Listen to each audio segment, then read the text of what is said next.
Board shop legends, Ian and Rog legends.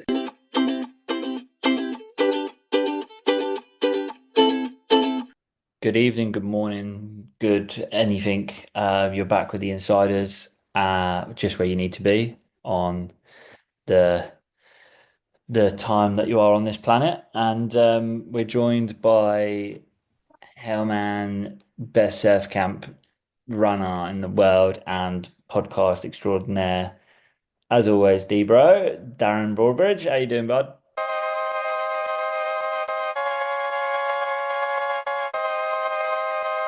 I'm pretty good, mate. Thanks for such a esteemed introduction. I take it all, even if none of it's true. But all is good, Matthew, in the world of a sunny week in Europe. Yeah, there's How nothing better. was it sunny up there in the Cornwall? Sunny up here in Cornwall with waves, which is just a treat. Well, it was a sensational week down here as well after a month of enough rain to keep the cats and dogs keep coming down, I guess. I don't know what you can say. We've got a massive episode tonight. I'll quickly give you our illustrious audio noughts recap. We had one of my best friends. You probably don't need too much of an introduction if you've listened to the Insiders before. If this is your first episode, Mark Phipps first came to Europe as I think it was like a 17 or 18-year-old for the World Amateur titles, came third. Then he came down to Hossegor because as a Victorian, he was known by Stephen Bell, Phil Grace, etc., and the Quicksilver crew because he was sponsored by Quicksilver from when he was, I think, 15, 16, a prodigy surfer. Became a shaper early on. He's up to his 30 something. He was telling us summer in France. One of the best surfing styles you'll ever see. Spawned two incredible girls, and Laurie, of who you've already had, Nina, a burgeoning, I can't say the word, promising graphic artist, and his youngest son, who was a skate prodigy from the age of 4, and obviously then at one stage took up surfing and is just an incredible surfer. French champion last year. We had Fipsy on. He got back to France after his summer season, and 3 days later it was 6 foot and offshore. So he was pretty lucky about that and happy about that as well. He always seems to do it though, Fipsy. What I love about Mark is he is just so unassuming. Um, he'll just drop in a conversation, oh yeah, when I used to shape for Hackman, or like, oh yeah, Jeremy Flores, good friend. But that's who he is, and that's what makes Fipsy so great. Anyone who knows me quite personally, like, knows that I am a massive, massive Mark Phipps fan. I'm fortunate now that I think I could call him a friend. Spent a lot of time with him, ridden a lot of his boards, his personal collection, and ones he shaped for me. And as much as he's an incredible shaper and an incredible surfer, he's just a top class human. So that will be at the end of this episode. So stay around for us chatting to Fipsy. It was a great, great conversation. He's got a great head of hair at the moment as well. But that's going to be the end. We've got some Quick, other stuff to talk about. two quick Fipsy facts is he flew to France and back barefoot. That's fucking. Can you imagine that? He's on the plane and back barefoot. I Doesn't like can though. shoes. Yeah. Doesn't like shoes. I never saw him in a pair of shoes until maybe the last 10 years. He'd wear them occasionally. The other fun fact about Mark is he He loves ants and used to freak out if anyone would stand on ants. Uh, I didn't know that. gentle person, love the ants. Um, okay, Matty, Bell's recap. We already did a mid-competition chant on it. We won't spend too long on that. There's a few incredible things to mention, like Ethan Ewing surfed the heat of the year, John Heat, Kelly Slater Heat at Fiji, John Margaret River, Andy Irons at a bunch of places, Philip Toledo, Trestles, Ethan Ewing Bells. Yeah. Yeah, for sure. And just recapping on where we landed, we didn't do too bad with our picks, I don't think, as well. Um, we both picked Ethan as our like top dog, and then you mentioned Felipe and I mentioned Griff, and I think Griff done pretty well. Obviously, Ethan, Sammy's Griff, wasn't it? yeah, which he needed. Um, I did listen to the Stab podcast that Stace done with Morgan Siblick, and he picked Jack Robinson to win it, which I thought was quite interesting, actually, which is quite cool. Anyway, Yeah, it's just someone I wouldn't have picked Japp. He was in top tier, I think. I didn't pick him.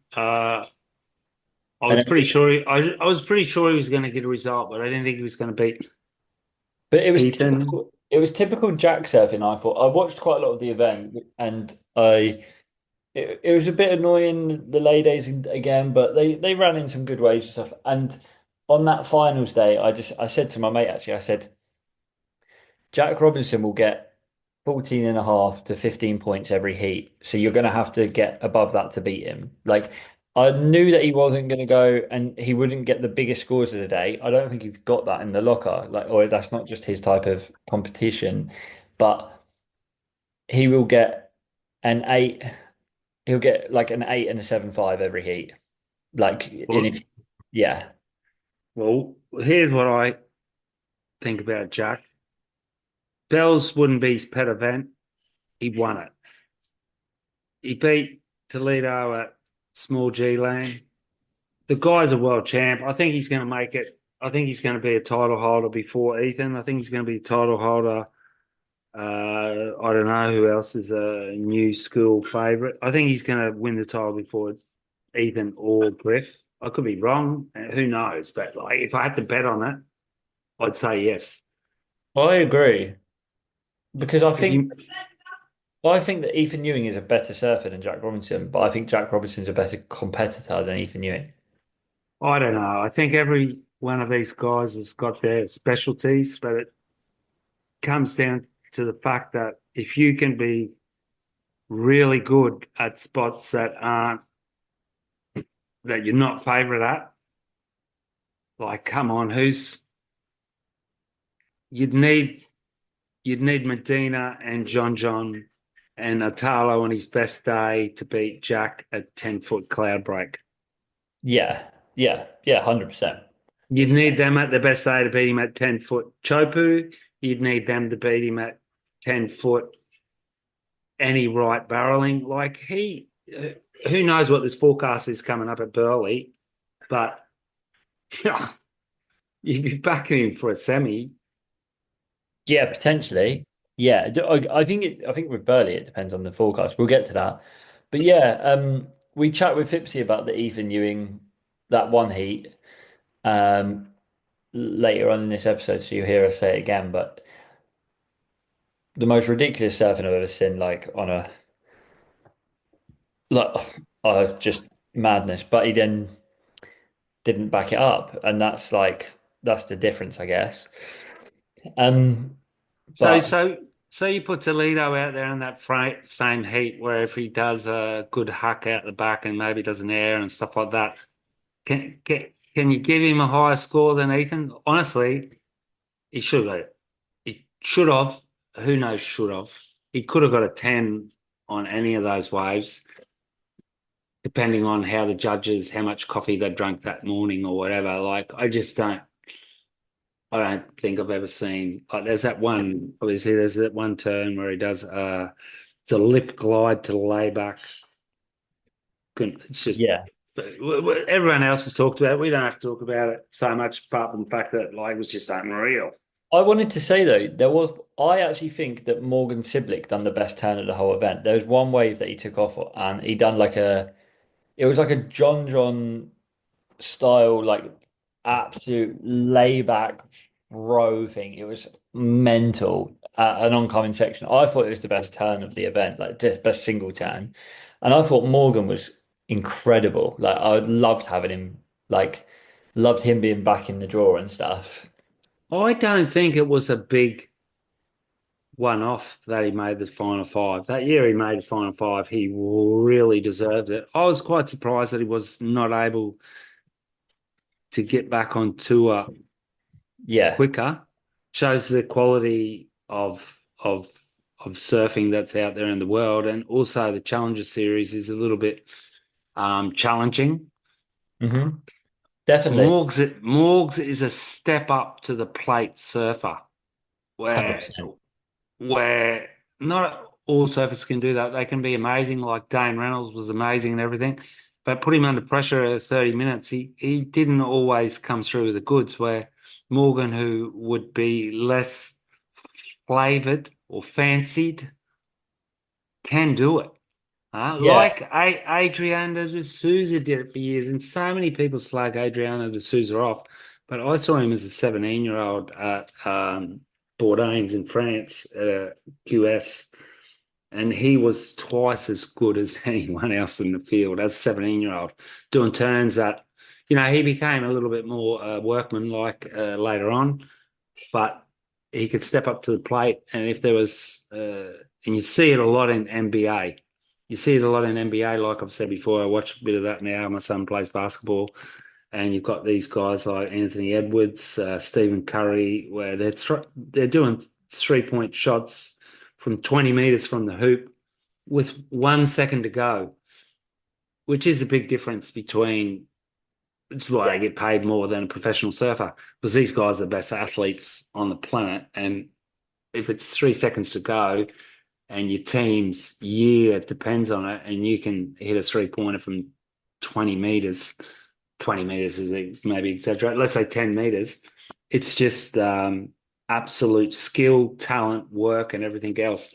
And same in surfing. That's why Kelly's got 11 world titles and no one else has got more than three, except for Yeah. MR. I think with Morgan as well, the better his opposition, the better he surfs, which is like to what you're saying, is he's a step up to the plate. Like Morgs doesn't see drawing Italo, for example. I know that he didn't draw Italo, Xavier Huxtable beat Italo, but see Geordie Smith. Geordie Smith just won El Salvador, draws Morgan, and Morgan's like, yeah, I'm gonna live for this. He gets up for it. He doesn't get intimidated by the name, or he actually like rises to that occasion, which is why I liked having him in back in the thing. Um, yeah, I, what did you think of the whole event as a whole?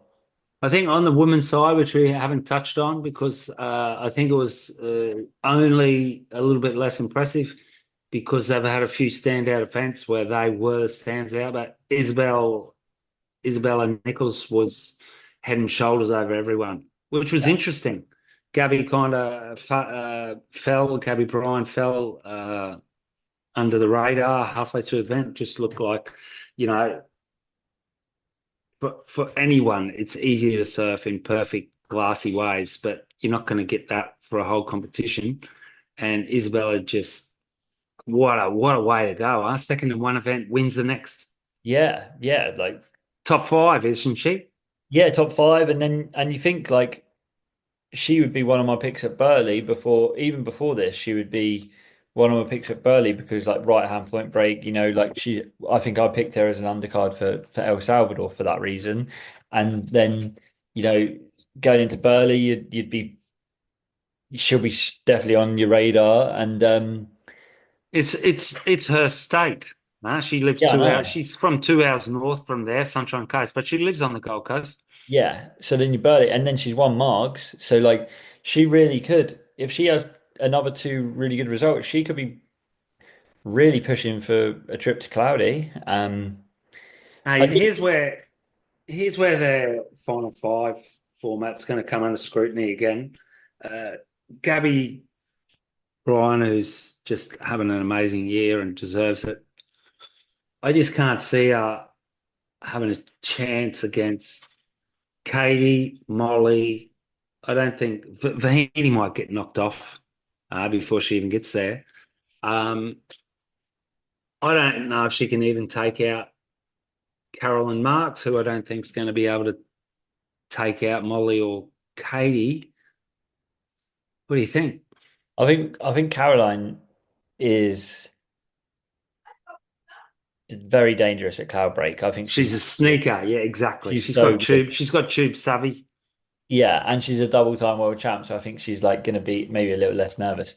But I and completely agree with you in she's your front side. yeah, in your point, and I think the same point for maybe Isabella as well is the tour is set up like like we're literally going what four right hand point breaks back to back, and then J Bay's in there as well and stuff. So like a lot of like natural footers are going to do well and that style of surfing, and then the final five is determined in a hopefully in a left barreling wave. So you could have five people in that top five, and two or three of them are right hand point break specialists that will then struggle, which is what you're saying. So I do agree with you for sure, um, which is a bit weird, but I've got a feeling that if Ethan's in that top five, which you have to think is a good chance, I think he could surprise us because it's just what do you call it? A natural. He's a natural. He's a natural. And Cloud Break's a real ocean wave where I just think he's got instincts that other people don't have, and he's got power that other people don't have. yeah, And if there was another natural footer that was going to have a crack at Griff too, taking out Jack, it'd maybe be Griff, but I don't know if Griff's going to make it to the five. He could have a really hot second half of the season. yeah. I think as well with the final five is probably more than Trestles is I think it's really important that you finish as high as possible in that ranking. I think more so than Trestles, which obviously we saw Steph go from fifth to first, but like on the men's and stuff, you see that the people who finish in second, first and second are like the people winning it. I think Cowbreak that'll be even more of a factor. How's okay, so let's switch to Burleigh. Change of venue, really hard wave to pick winners on. I spoke to Alan Ryu, French comp pro director. He was from Tahiti, etc. An insane barrel rider. I asked him in the car park if he'd surf Burleigh, and he was like, "Yeah, he loves it." He said, "You want a tip?" And I said, "Yeah, he's in my fantasy group."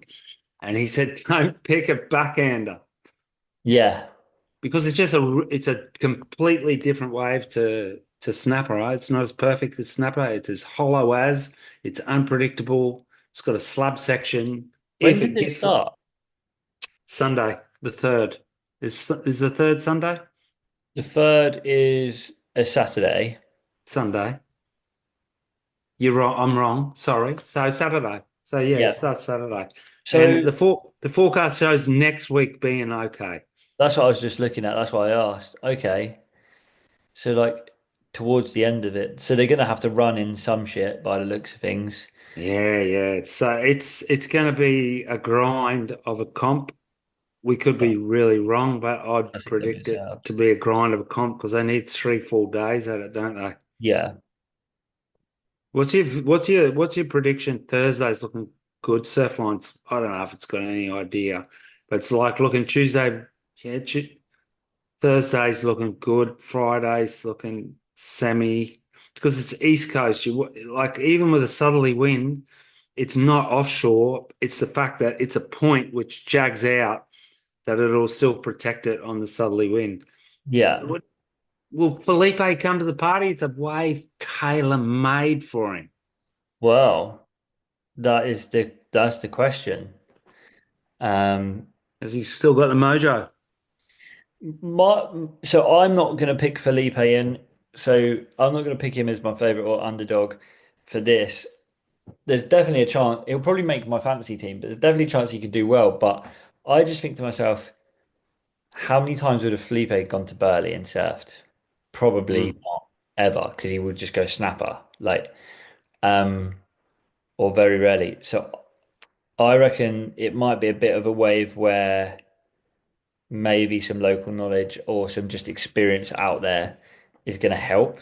So I wouldn't pick Felipe, but I wouldn't be surprised if he won it. Like if Felipe wins any of these, like well, if he'd won Bells or this or El Salvador, I wouldn't be surprised at all. Um, just because it's a right hand point break.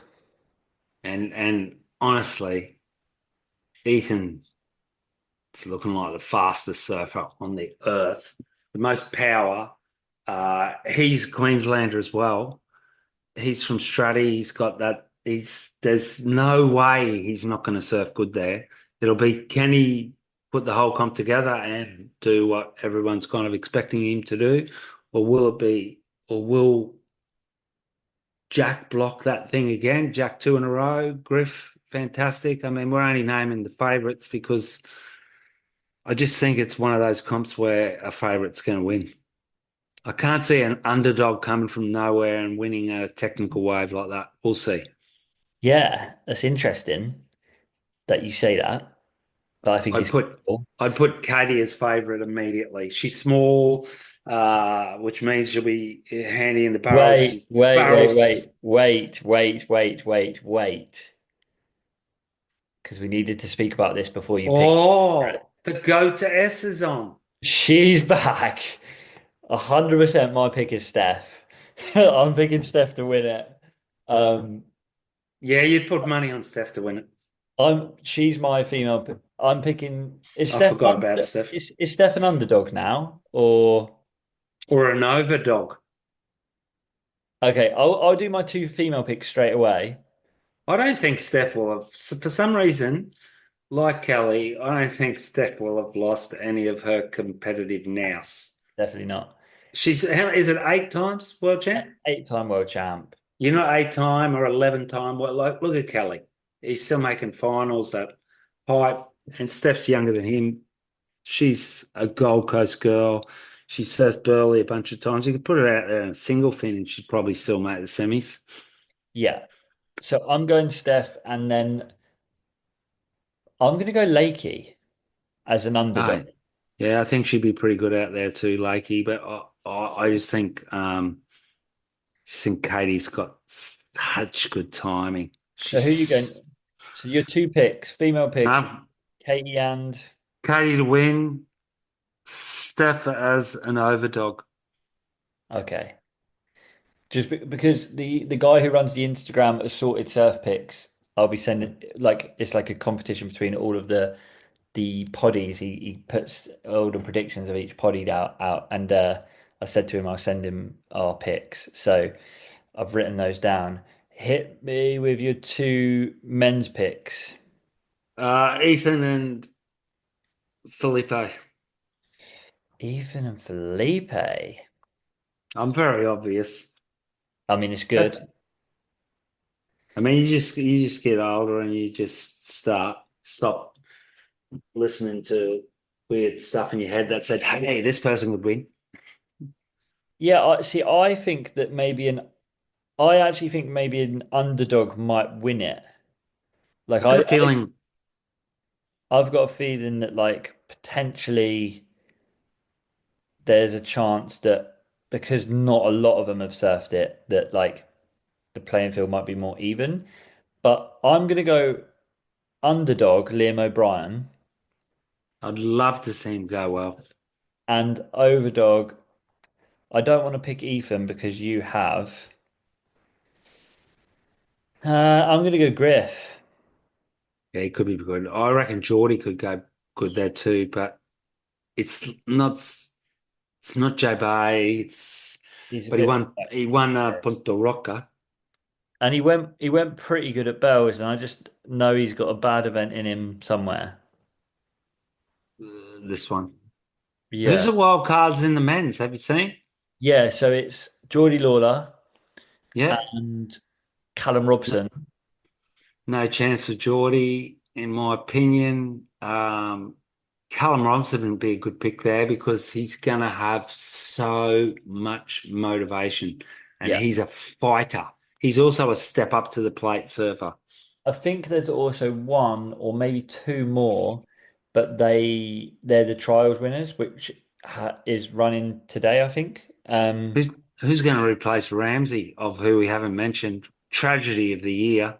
Ramsey has been replaced by Geordie Lawler. That's who's replaced Okay. Ramsey.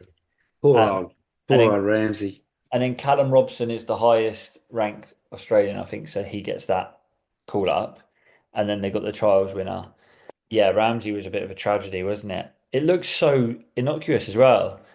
Um, It's just something he won't be able to sleep over. Honestly, like, doing a big floater on the end section, something like that to get the score would go down better in your stomach than getting sucked into a hole, standing up back to the wave. yeah, yeah. You kind of watched it, and I was like, why did he take his eye off the wave? But then he would have 100 times. And he probably also, walking forward, was probably trying to look out for something in front of him. Yeah, I yeah, hate rocks, man. Like, you get that. You wouldn't yeah, see that. Let's not make predictions, but I just got a feeling that you wouldn't see something like that happen to Jack. I reckon Jack could be blindfolded and walk over Bear Reef and maybe even have a glass of champagne in his hand that he didn't spill. The yeah. dude doesn't fall off. No. And do you know what I wanted to bring up actually about a surfer who's frustrated me this year is Conor O'Leary. He falls for someone who is as good as he is, he falls so much on his end on his last turn, and it really frustrates me because he could win heats if he just didn't fall as much. That wave he got against Ethan was mental as Mental. well. Yeah. Mental. I would have given that a great score. I saw a bunch of people put on his Instagram that it should have been a nine and stuff like that. So, like I said, I don't agree with people posting on other people's Instagram because how's that going to help him? Oh, you should Yeah. have scored more, mate. Like, then you go to sleep thinking, oh, all those people should have. But it was an insane wave. He just came up against a messiah of right hand point breaks going Burko. Yeah. And it wouldn't have really made a difference. But No, because he would have needed two of them. And yeah. he would have needed a 10 for the other wave. We haven't mentioned Italo, who actually, in retrospect, he's got a chance at Burleigh because he could just go. He could. He's so fast and he's little. So I'm just saying the little factor because it's a less open face sort of way. Burleigh is, I think, more of a running, bowling, not bowling, running, funneling thing where he's so fast that he could do, like Gabrielle would be good there too. They can do those backhand floaters, which you just don't understand how they can cover so much ground. He could do two backhand floaters, whack off a couple of snaps, get a little pig dog barrel, come out and do a hurly whirly Hail Mary. And how do you not give that a 10? Especially when they're on the backhand. The Yeah. judges are going to be impressed because they're thinking, well, it's harder than him. Somewhere in the back of their mind, they're thinking, how did he do that? Which he does. It's That's it. I mean, I'm quite excited for the Burley event because of the fact that we don't really have a bar set on it. So, when they announced the snapper, you had in your head what you wanted it, what you expect it to look like, and how you expect them to go, and things like this. Whereas obviously, Burley's an unknown for a lot of people in terms of a WSL competition being held there. So it's going to be very interesting to see what they do. I That wonder, I wonder, I wonder. Have you got any kook or cores for us this week? Oh boy. Yeah, I'll give you a Google call that I done this week and I'll get your opinion on it. So Surf here was pumping on the weekend, like really big, or not really big, but like decent size, like pretty big. And my mate Ryan, who really good skater and used to surf quite a bit, but because of his job and stuff, he's moved. So I think it was the first time he'd surfed for let's say at least 3 months, maybe more. So he's good when he's up, but he's not a really good paddler. And I looked at the forecast and said it was like 3 to 4 foot, but like high tide. And I was like, yeah, it'll be sweet, it'll be sweet, kind of thing. Get out, paddling out. And I had one of those paddle outs, which was a dream. I think I'd done one duck dive and on a big day and just got out. And I kind of, when I got out, was like, oh, it's a bit bigger than I thought it was. I hope Ryan's all right. Plus, there was this heavy rip up the beach, and the further, like basically towards the north of the beach, and the further north you go, the bigger it gets. But also, that's where all the really good guys go, so it gets more crowded.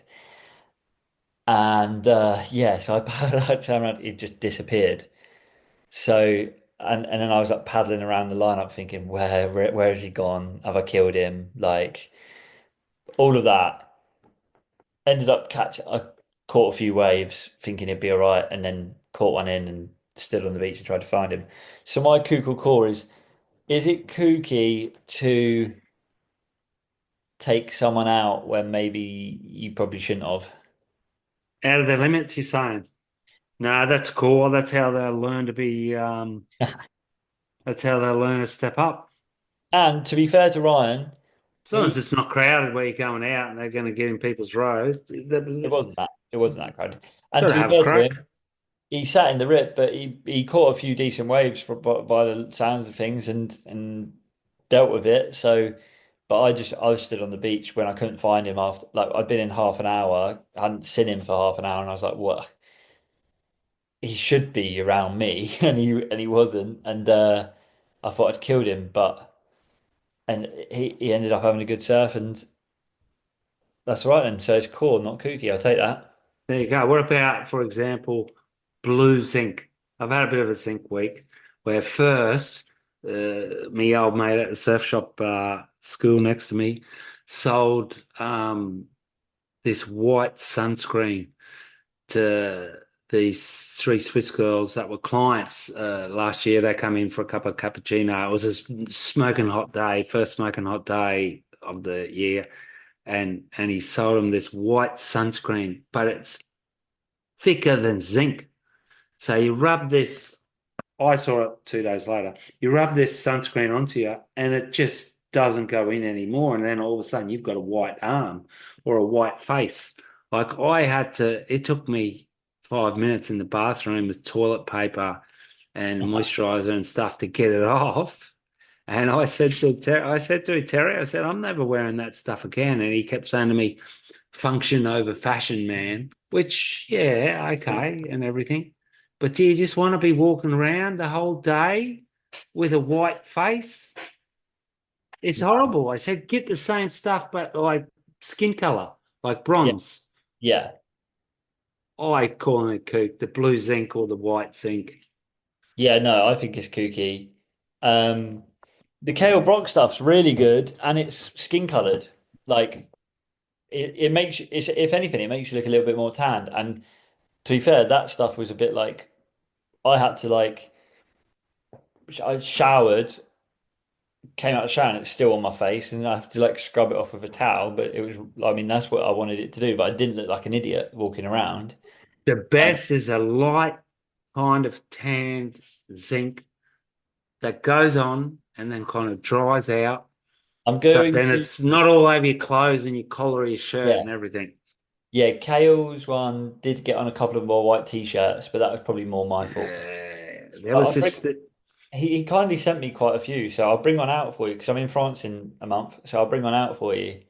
I'll It's try and remember the name of it, but Francesca, this Aussie lady from South Australia who surfs, and she's got her own zinc brand. I've got it in my car. I've got to get it. I'm going to get a call out and we can tag her.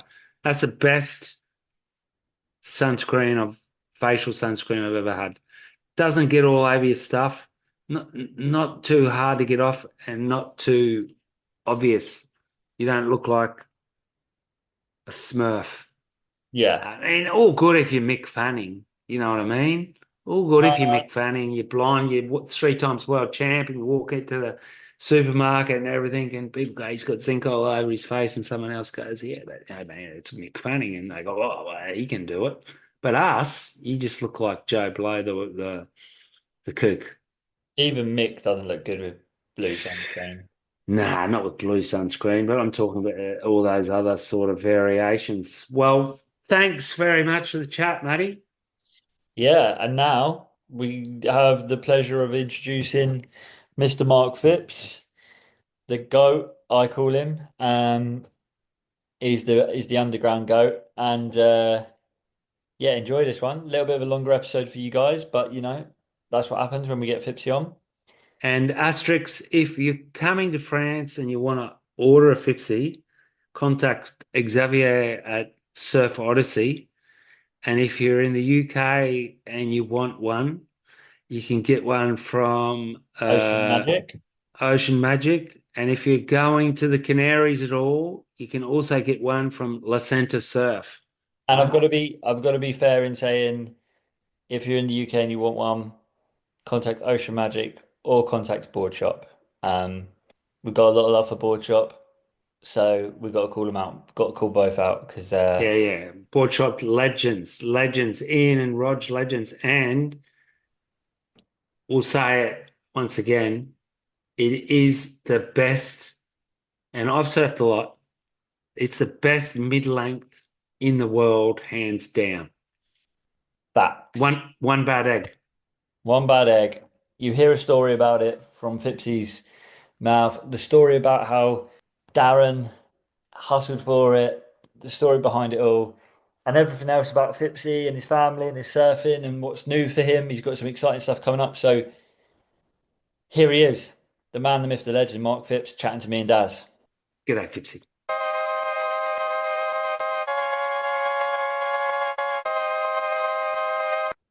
Hello, look at that hair. It's just Whoa. incredible. There we go. Okay, you can hear us, we can hear you. Yep. Have a seat. All right. Thanks. Welcome to the Phipsy? Welcome to the Insiders, Mark. How are you this evening? Good. Thanks. Darren, how are you? I'm very good, not as good as you, because I saw you've got a large San Miguel cold in your Thanks. hand. Hang on. I'm just going to get a seat. And I've got a beerless fridge. How are you, Matty? I'm real good. Literally about 7.5 minutes ago, I was getting changed out of a wetsuit at the side of my car, and then saw your message, rushed home, and got Phipsy. So yeah, I've literally just got out, had a like an hour surf, quick power hour. It's pretty solid here at the moment today, so it was good fun. It was pretty solid here. It was windy. Did you surf today, Fipsy? Nah, this looked pretty bad. Yeah, neither did I. And we're blessed with the opportunity of a really good surf forecast this week, Matty. As good as the surf forecasts get in France, it never means that it's actually going to be good. So fingers crossed, because we've got massive low tides and massive high tides coming. Yeah. Phipsy, you back in France? Yeah. Yeah, got here Oh, a couple of days ago. Nice. How was your winter in Oz? It was good. Yeah, it was a really nice warm summer. Uh, Fair bit of surf, like really good surf at the start and good surf at the end. A little bit shitty in the middle because it was, midsummer. And but unusually warm sort of weather. Um, but not hot, but like consistently just warm, which is kind Yeah. of unusual. Victoria's normally, super hot, then super cold, then hot day, cold night. It was just kind of more sort of, temperate and the water was a couple of degrees warmer than normal. So yeah, it was really nice. Have has Australia or Victoria, has everyone given up hairdressing out Yeah. there? For podcast listeners, Phippsy's sporting a big old mop. I do badly need a haircut. Hey, so when you say unusually warm, Yeah. what wetsuit did you have to wear then when you left? Oh, there was still kids or kids or adults surfing in board shorts, at Easter time, Anzac Day sort of time of the year, which is normally 3-2. I was thinking about putting your 4-3 on. There was still the odd person surfing in board shorts, and but I was surfing in a 3-2, like old 3-2, so just comfortable in that. And then a lot of people surfing in vests or spring suits. So yeah, global warming seems to be kicking in down there, Nice. and like the surf forecast site that I use a lot was consistently saying, 4 degrees warmer than average, or between 2 and 4, 4.5 degrees Yeah, warmer than average each day, which man. is So wetsuit, good for good for surfers in Victoria, probably not good for the planet. yeah, yeah. Or maybe it is. Who knows? With that, obviously, what wetsuits you're wearing? What boards have you mainly been riding over the winter out there? Um, Mainly my not quite right, twin fin, sort of like a mid-length twin fin. Yeah, Pretty hard to get off it. Tried a few times to get off it. Um, but in the summery sort of conditions, it's just too much fun, like it's just you just catch so many waves and turn so easily and glide, so easily.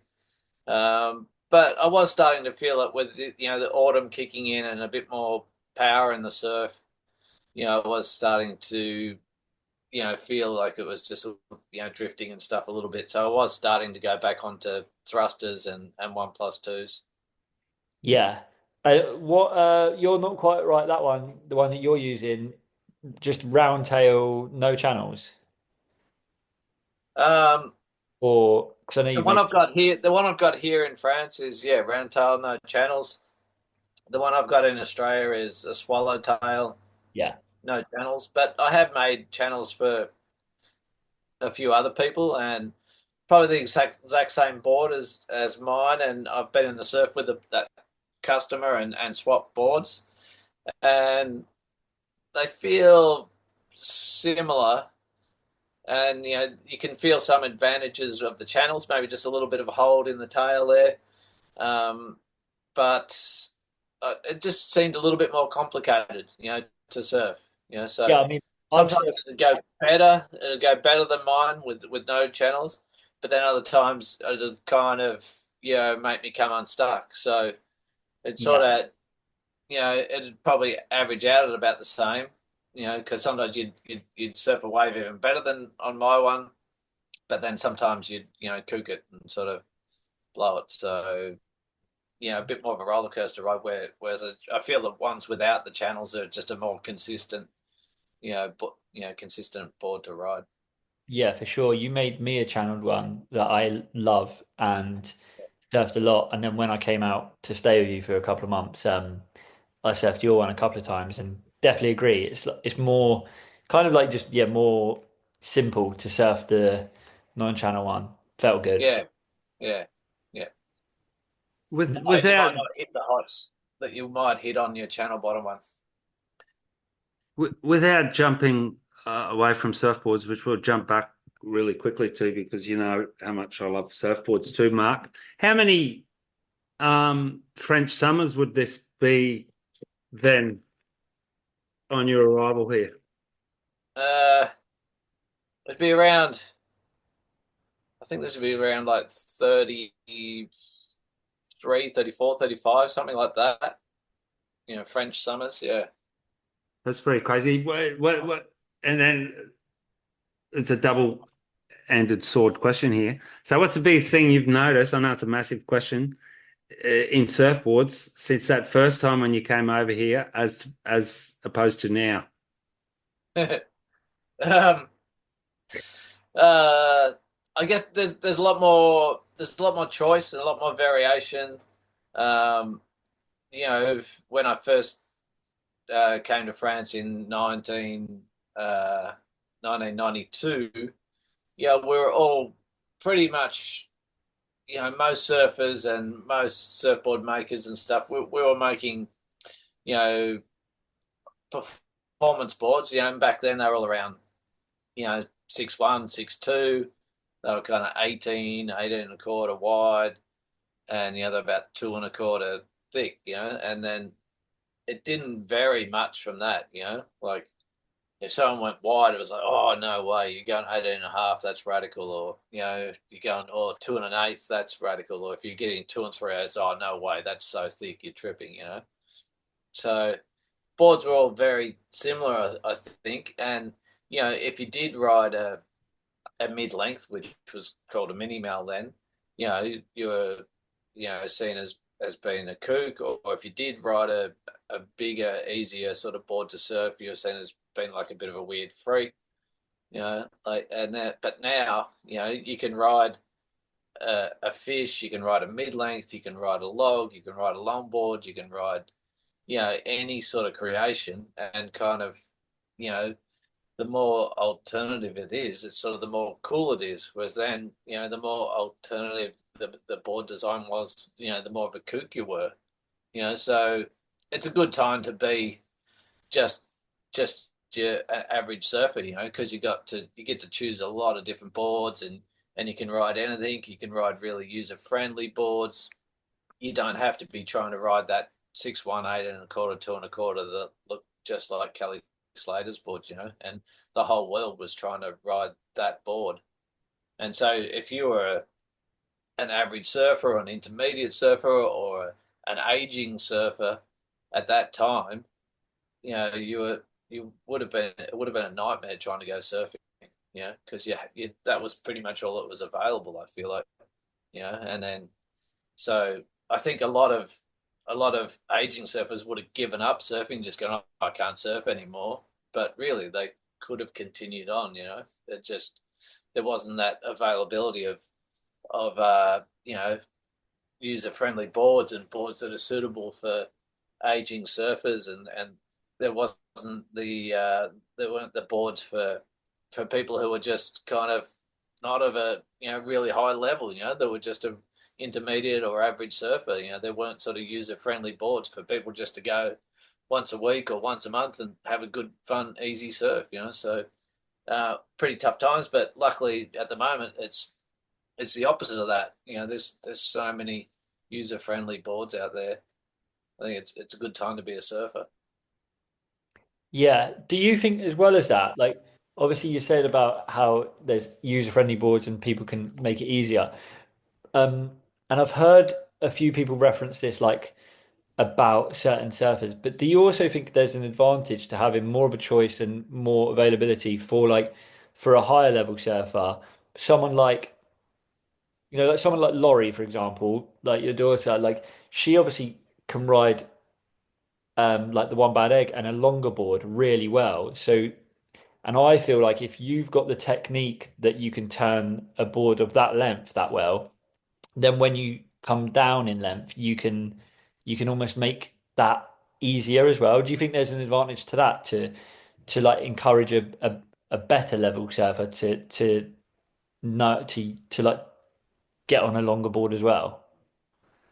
Um, I think so. Like, depends. Like, if you're a ripper and just want to be, like a high level surfer that just rips up lots of waves, probably, you don't need to be jumping on those boards. But it wouldn't hurt from time to time just to get on them. And it's a good exercise just to ride a gun or a step up every now and again, just to draw out your turns and just to help um, get back to really pushing and driving through turns. And it's normally good for your style and your technique. and then you can jump back to your smaller boards and just put them pretty much anywhere you want. Yeah.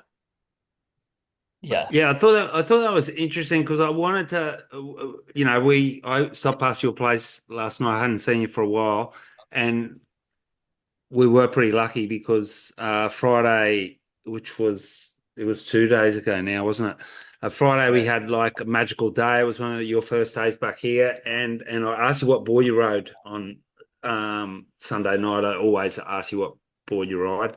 Just Yeah. about we nearly always ask sort of questions, and you rode your 7.2, and I was wondering about that. I was thinking, did you ride that 7.2? There's a lot of reasons why I figure you would, but it was also your second surf of the day as well, wasn't it? Yeah. Um, yeah, it's actually a 7.4, I Oh, think. 7.4. Yeah. But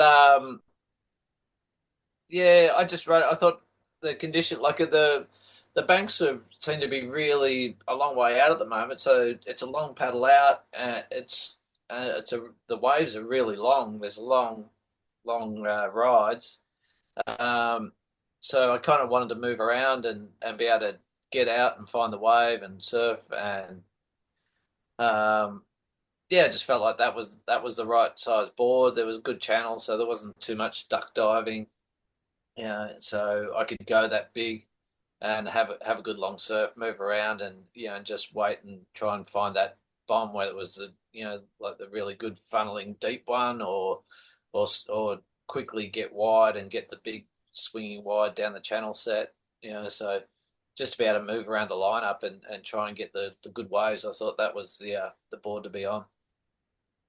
It's I don't I don't know how we used to do it. I remember being back at work on Monday at Quicksilver. If it was a weekend swell like that, like often we do get them on weekend swells, and I just remember just having the shoulders so cooked.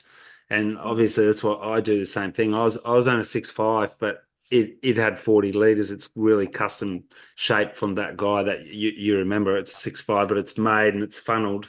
But I thought the same thing when I got home. I was thinking, I wish I had one of my longer ones because the same thing I told you, I got that wave, which I was in the shorey, and by the time I got through the shorey, I looked out the back how far I had to get back out the back.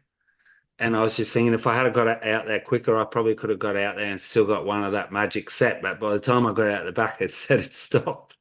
Yeah, yeah, yes, it was and a pretty amazing swell that one on Friday. Like some of those sets would come and have 10 waves or 15 waves in them, and then you'd sort of think that was going to happen the next set, so you leave the first one and that'd be it. It'd be a one wave set, and it was a really amazing swell, but a really tricky one.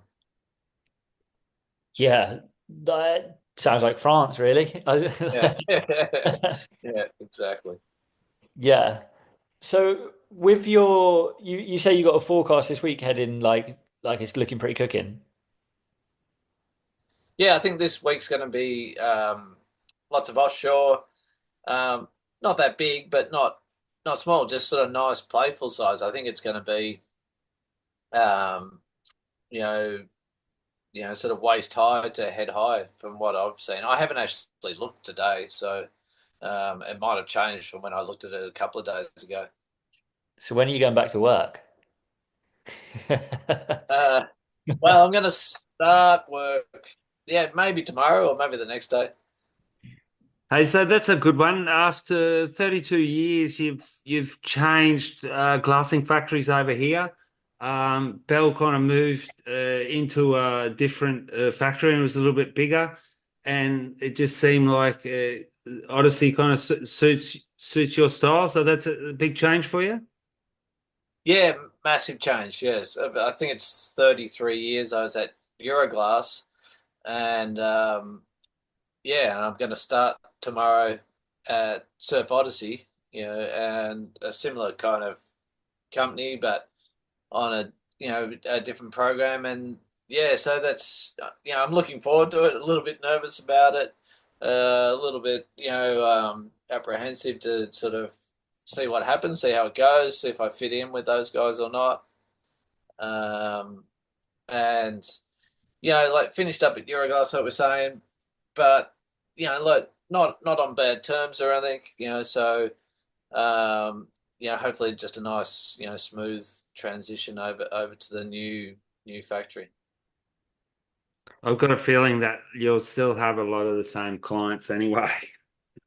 Like, or like the guys, they if they knew Euroglass, they Yeah. know Odyssey. And it kind of reminds me of the original little factory, not the original, the second factory that was now SB3, that little Odyssey store. Yeah, it's similar size and similar style probably. Um, yeah, I think I'll for sure I'll lose some customers, I'll gain some customers, and I'll keep some customers. I think there'll be that sort of the my regular core customers are friends and people that I've got to know through making boards for them. I'm sure a lot of them will sort of stick with me. You know, there'll be sort of some Euroglass customers that'll stay there with them, and then I guess I'll get to meet a new sort of circle of surfers through Surf Odyssey, through their connections and their friends and regular clients. Yeah, 100%. And it's not like it's a new factory as well. Like people who know Surf Odyssey obviously made Morris Coles boards for years, Eric Cowers. I mean, they've got a whole like history and heritage to themselves. Same as obviously Euroglass with your boards and Yeah, they've been doing it for about the same amount of time, I think. yeah, exactly. So I think you'll be sweet. And to be fair, knowing you, like you're going to fit in with anyone. So like it's not like it's not like you're going to be walking in there demanding stuff. That's not you, is it? So I think it'll be exciting new chapter for sure. And Yeah, yeah, and like you say, new things to come. Can't not be excited about that. no, Hey, so it is you exciting. also shape somewhere in the UK, don't you? Yeah, yeah. Shape at Ocean Magic in Newquay and Cornwall.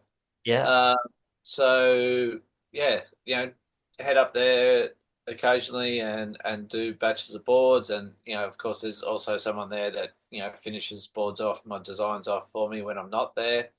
To cover that UK market, because of it's just too awkward sending them from France these days. So that works really well. I used to work with Nigel back in the 90s, early 90s. I used to go there and spend a fair bit of time shaping and working and surfing and stuff in that area.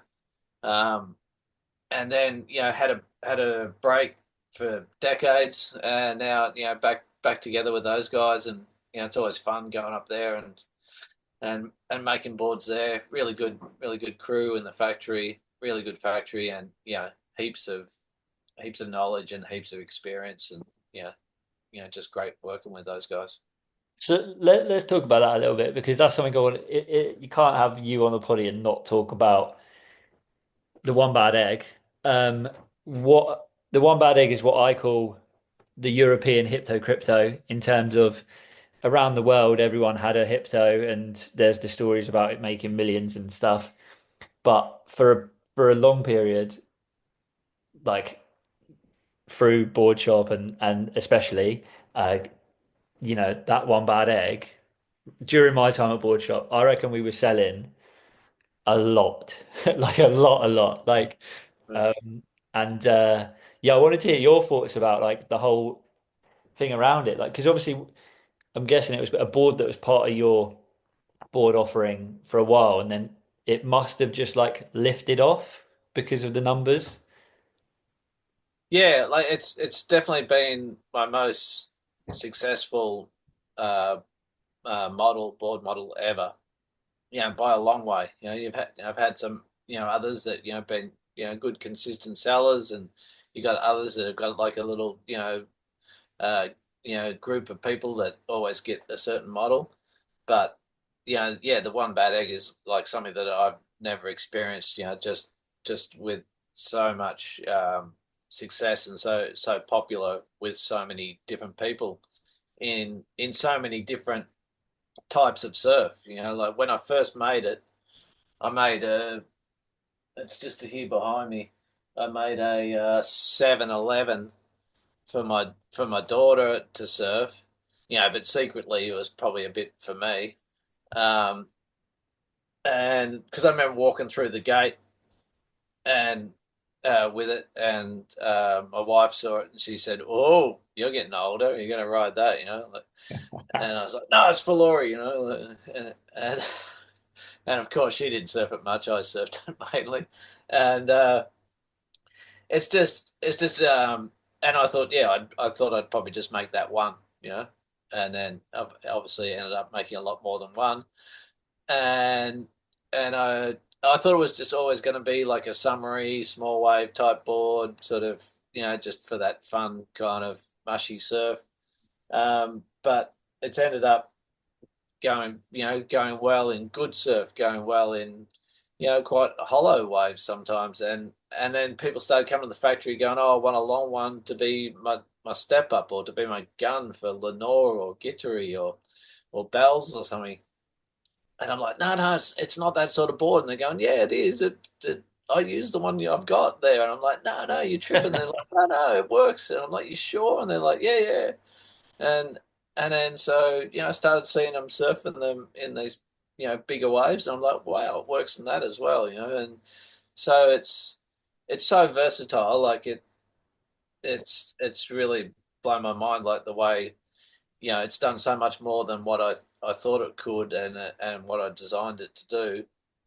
And it really is a good board for, if you're not like a young ripper, if you're just, you're pretty average surfer, or normal sort of surfer, if you're not a pro surfer, you can just take that one board, whether you're going on a trip somewhere or drive somewhere, or like once a year I go to Hawaii with my daughter and I take that one board, and we're in that mid-season sort of time there, and I can surf it on the South Shore at Queens and Waikiki and stuff, and have fun surfing it there.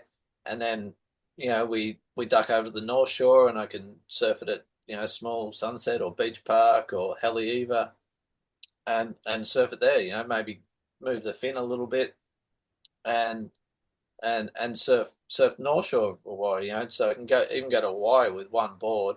I'm not saying I'm surfing Waimea and surfing, Waikiki on the same one board. I'm still, in that flat to 2 meters sort of range, but it's pretty amazing that, you can just make it one board work in such varied conditions.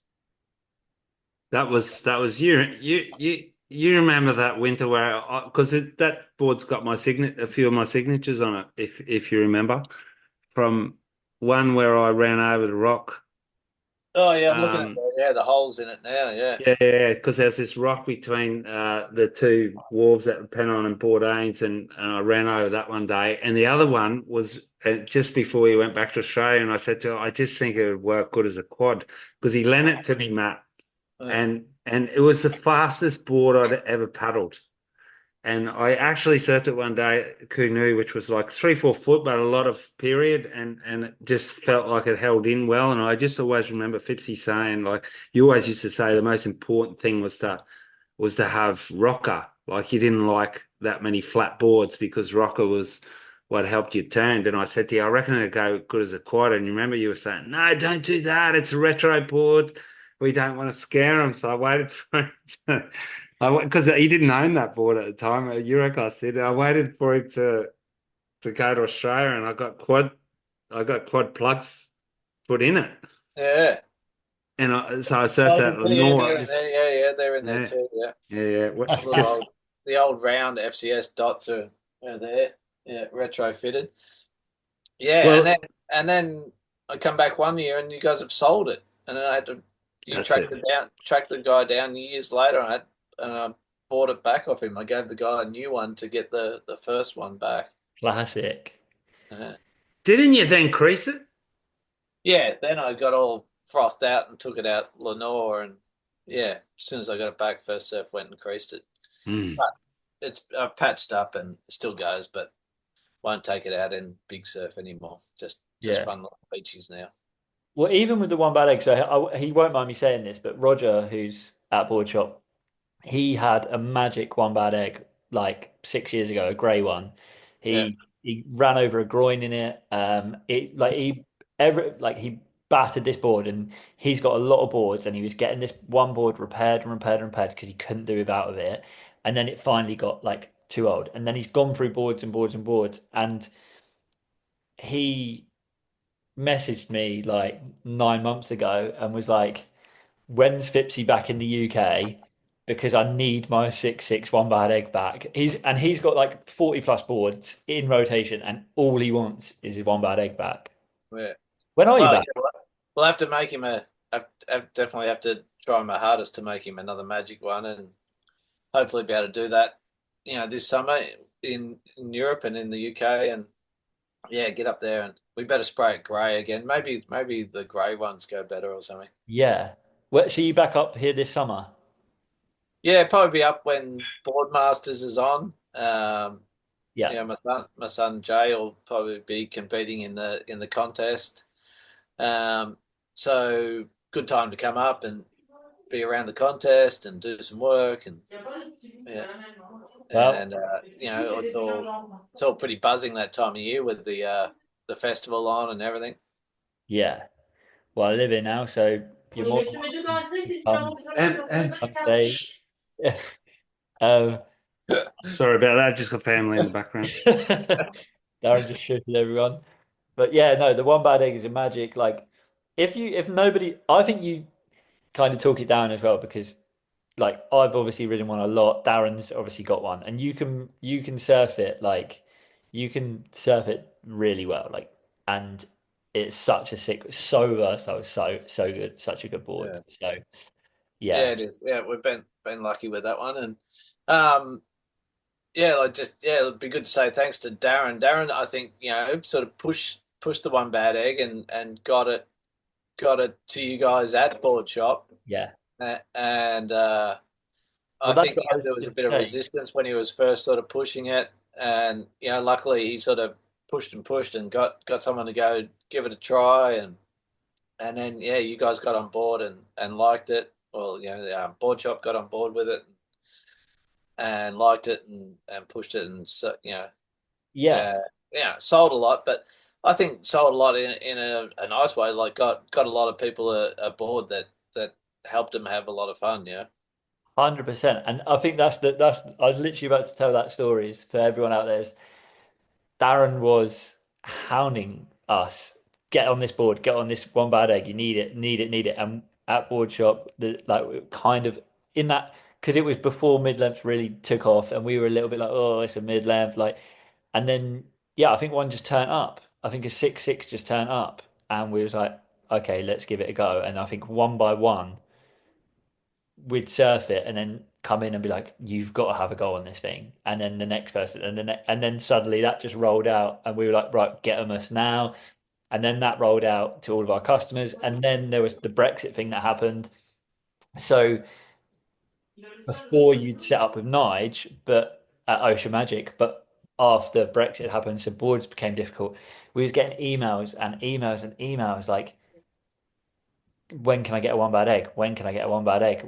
And that's obviously why then we kind of like when we were there, like I was saying to you, like, can you get up to the UK and shape up here and stuff? And it's still rolling. Like I still see people on it now, and so it's such an amazing board.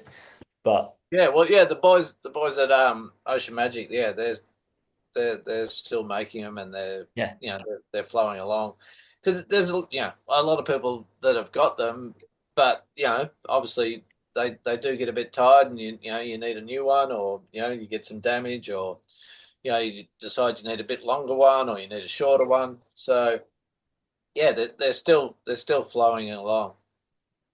Do you think as well, it's just like for guys that are intermediate advanced and obviously getting our age, and you were telling me about when you went to Byron Bay and there were 40 hipsters in the water on longboards. And unless you're coming to the party with some sort of, what's the expression? You can't turn up to a gunfight with scissors, huh? unless you're coming to the party with something with a bit of volume, at certain places in the world, there's no way in the world you're even going to get a wave. No, yeah, exactly. Yeah, yeah. So yeah, at spots like that in Byron at the pass, yeah, the longboards and the logs are dominating. Um, but yeah, if you've got a mid-length, you're getting a few, and if you're on a short board, yeah, you're really doing it pretty tough. But it's obviously still possible. Well, grommets can because they've got no mercy. The problem is when you're our age, you might run into those same sort of people that you're burning like at work. You got yeah, it's the person you've just burnt is then like rocking up and he's a client or a really important person to your business, and you're like, oops. Hey, so have you found that that's been an incredible, apart from the fact because you could have got really pigeonholed into only shaping them, which happens to people, but it just Yeah, so happened that your son started growing up and like he was French champion last year. yeah, So you've had that same opportunity to be able to keep your eye in on high performance shortboards as well. yeah, exactly. I think I have been pigeonholed as the mid-length guy, and it's been good. Like I haven't not like that, but I do really like shaping kids boards and performance boards, and I like shaping guns, and so luckily, yeah, with Jay coming along and being an up and coming junior surfer and winning some contests and winning some titles, has kept me just sort of hanging in there in that performance, area, which is a really tough sort of area to hang in there with because there's just so many great performance boards out there. Um, but I'm glad, yeah, he's kept me in it, and at the moment, it's really sort of taken off on me. Just we've developed a few new models, and just the feedback that I'm getting from him and a few other guys that surf at a high level that I'm getting to try these new models is really positive, and that's kind of a new thing for me to be developing performance boards without testing them myself because I've always been like a surfer shaper, so I shape it, surf it, like and develop myself. So now I'm being an older surfer, for those style of boards, I've got to learn how to develop those performance boards using team riders and performance surfers, because I'm slipped out of that sort of style of surfing and that age group. So it's a real new area for me to take feedback and accept it and and make adjustments that they're telling me need to be made. Whereas I used to just do that through my own experience of going for a surf after work and going, yeah, it feels all right, but I think it needs, a wider nose, or it needs more rocker, or it needs a thinner tail, or it needs a, more edge, like. So I would just feel those things and go to work the next day and make those adjustments. Whereas, now I need to communicate, with the surfers, and a lot of shapers do that. That's how they develop their models.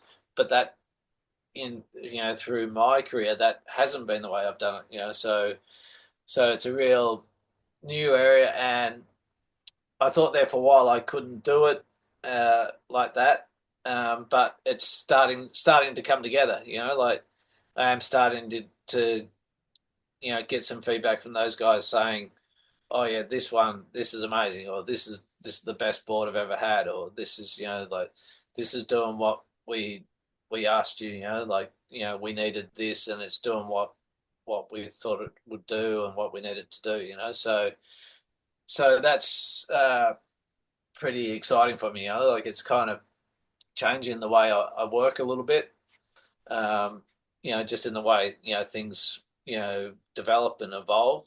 Hey, sorry, Mark, we got cut off by the end of our Zoom free because Matt and myself are stingy people and we're never going pro. Yeah. But we were talking about performance surfing, and my thing was, is it hard for you to relate to making boards for Jay because he's a goofy footer? God, yeah. Why It would you must be so weird. standing on a board that way around? It's pretty weird. Well, why did you teach him to do No, that? no, no, no. Only joking. Yeah, I don't think about that. No, I don't think about the way he stands. I guess, I make symmetrical boards, so it doesn't really come into it. Um, Sometimes when he's explaining turns or situations, it gets a little bit tricky because, like he's acting it out in front of me, throwing his hands and jumping around and telling me, and I'm sort of looking at it going, oh, that's all backwards. But I might just have to get him to do it a couple of times, and then I can think about it the other way around. And yeah, so yeah, it's not as simple as if he was a natural footer, but yeah, it's no big issue, like. And it's good with the videos these days. You can swap the video around and sort of like mirror it and watch it the other way around and kind of see see how Aki surfed as a natural footer, or see how Kelly Slater surfs as a goofy foot. So um, Have you that have you technology is test fine. have you tested magic rockers that work for you with him? And does he like what you liked, or is it a completely different kettle of fish? Yeah, no, complete. Oh, some of the older stuff, like the the boards that we've been developing, yeah, are coming from boards that I used to surf. You know, they're coming from the MK8. They're coming, from the basis of that model. They're coming from, remember the hipster that had a big Yep. wing in it, up around near the fins, that Patrick Bevan liked. We've taken some of those characteristics out of it, but we've used some of them. So that's a new model that's coming. And there's other ones. There's even other ones that are working for these younger guys now that started off as being like a favorite board of a 611 of Jeff Hackman's. Bizarrely enough. But he is such an incredible surfer and such an incredible board lover and so in tune with boards and surfing and fin placement and everything that it still relates down. Like it is gone through such a transition that you can't you you with your eye you wouldn't even be able to pick it that it's come from a Hackman board. But the actual basis of these models are sometimes coming from way back, even like boards that are made for Jeff, or made for myself, or made for Jeremy Flores, or made for Patrick Bevan, and you know have have been so modified and tweaked and changed, but still the basis of the board is coming from boards that worked well in the 80s, or well, not the 80s, the 90s, or 2000s, and have just been modified and changed and tweaked, and and each day they get tweaked a little bit more, so it's Yeah. it's interesting. And you mentioned him there, but I was going to ask, you obviously worked with Jeremy quite a lot. How Yeah. how was that? Because obviously, like to most of the surfing public, Jeremy's this like kind of scary hothead who like blows up and stuff like that. But Yeah, I've what, never seen that side of him. Apart from through the media, showing that side of him. But personally, I've never seen that side of him. He's a really really nice guy, and um, he was always just so great to work with, and still is. Like I'm still friends with him and still make him the odd board here and there when he's a little bit stuck for a step up or a gun or something, and he's not around somewhere where he can get his normal supply of boards from. And but yeah, he's fantastic person. He seems to be developing into an incredible coach. Um, and I think we're going to keep seeing him in the surfing world for a long time yet. Yeah. So when if you're that like close and stuff, do you reckon this year you're going to get a call up to the Quickie Fest that he arranges? Because I've been waiting to see you put out there like Fipsy versus I Kelly. hope not. um, some of the slabbing banks that they send him out into, and I don't know if I want to get sent out there and get obliterated in front of the world. Well, Jay would go all right because on Friday afternoon, he literally, I stopped past, Christine would have told you, I stopped past for a cold beer for you because I was quite euphoric because I'd had this session. Matt, look, you can't say it looked like Jay, but especially if Geordie ever listened to the podcast. It's like a lot of people do say, gee, it looked like Kira. And I remember saying to them, well, that's because you haven't like surfed Kira because even if it looks like it doesn't mean it's like that, but it was that good. And I saw past your house and you weren't there, and Jay was just like jumping out of his skin, saying he'd had like I think his best ever session in France, just down past the cafe on a Yeah, barreling yeah, that's bowling what he's left. claiming. Mm. Yeah. Someone else said was apparently they were in the forest. Max told me, you probably heard that as well up there, and he surfed with two people, and it was that amazing. And meanwhile, Cabraton had like 2,000 people dropping in on each other in 3 foot waves. Wow. Mm. Yeah, but then I've got a little bit, but it's a good thing. But I got a little bone to pick with Jay because I'm pretty sure he's on a mission to kill me. Every time I come to France, he rings me and goes, "Come here. It's like it's decent. It's not that big." And then I rock up and it's like a meter from the shoreline, just this hell barrel going through. I'm like, Jay, leave me alone.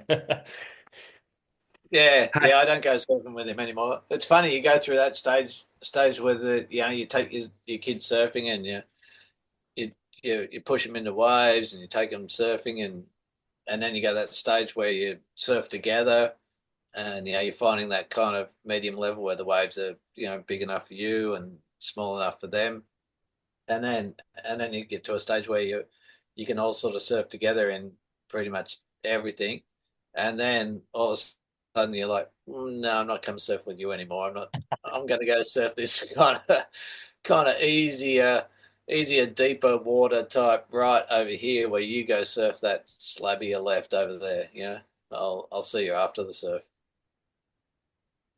hey, I know you don't watch comps as much as me and Matt, but I do know you watch a little bit. Now, Ethan Ewing had a couple of waves the other day at Bells, which I'm not sure if you've seen.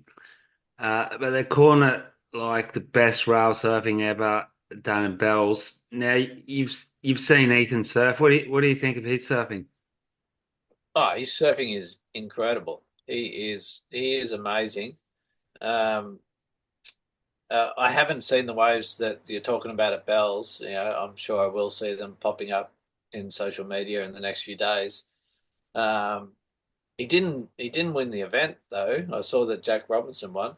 Um, uh, yeah, his surfing is so nice and yeah, so yeah on rail and it is incredible.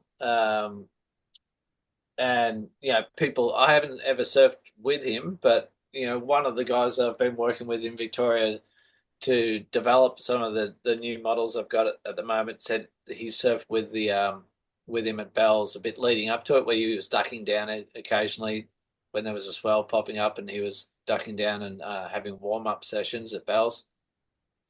And he said he was just destroying Bells. Like everyone out there was just pretty much stopped surfing and just sat there and watched him surf. Because they said he was that good that you didn't even want to surf; you just wanted to sit there and watch him surf.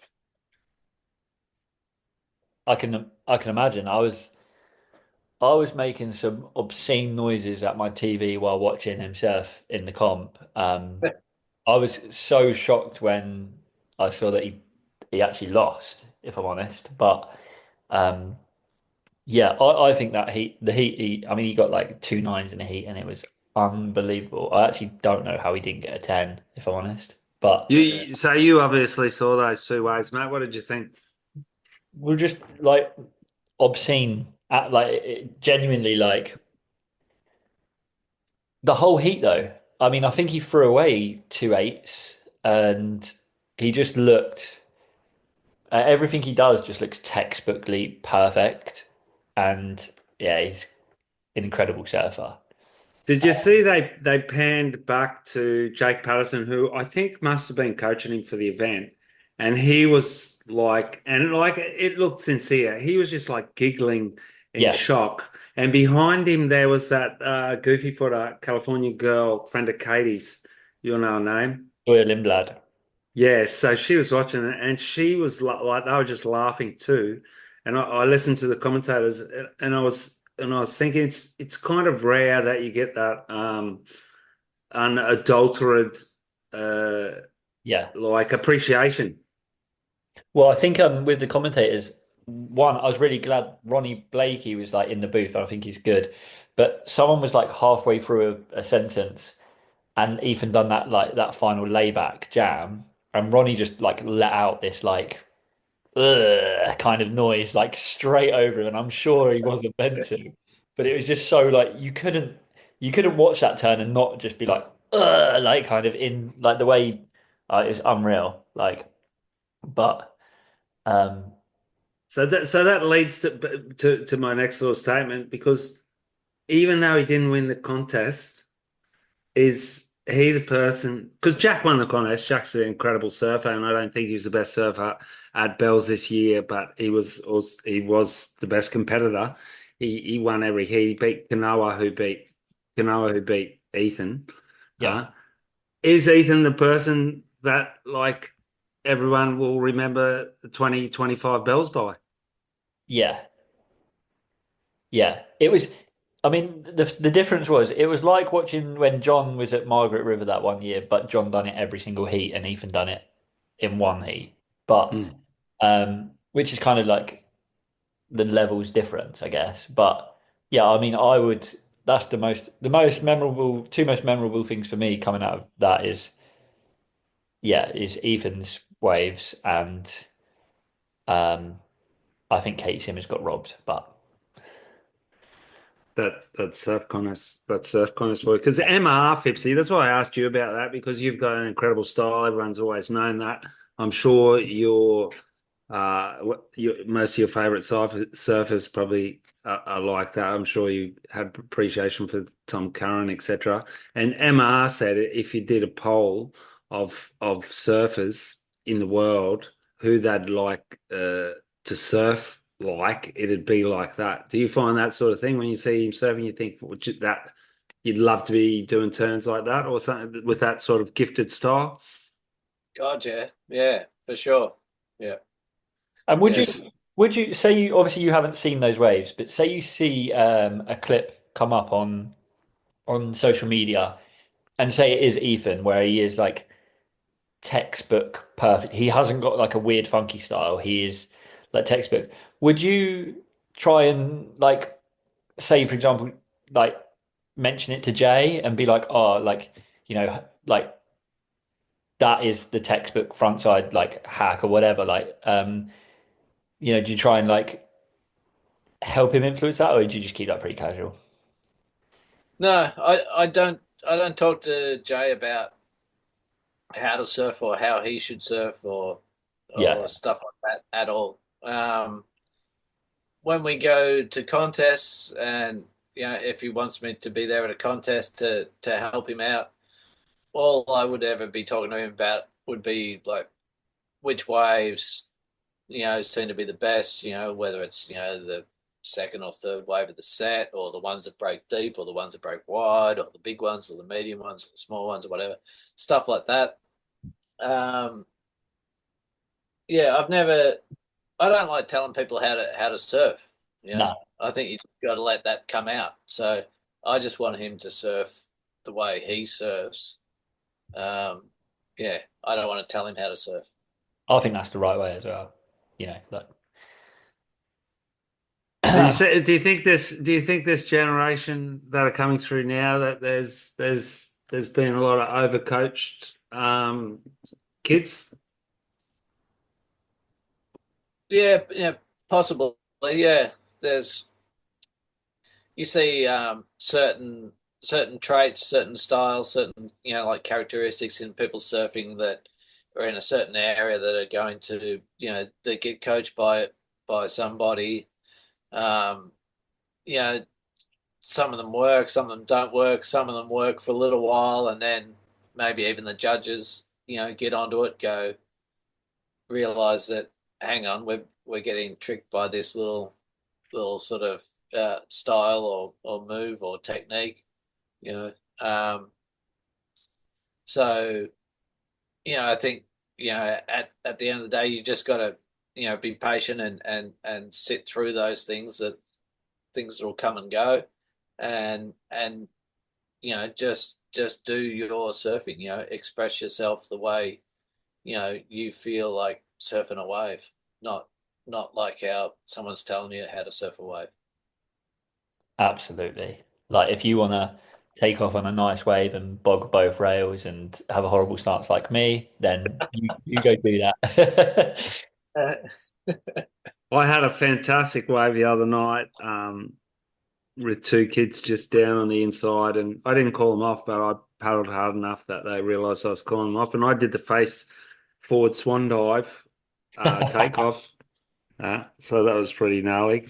Hey, well, Mark, thanks very much for being with us. We're gonna try and get you again this summer, and Matt's down here in a month or so we're gonna try if we can pull it off and get you and Christian, and we do a four-way live podcast on the terrace.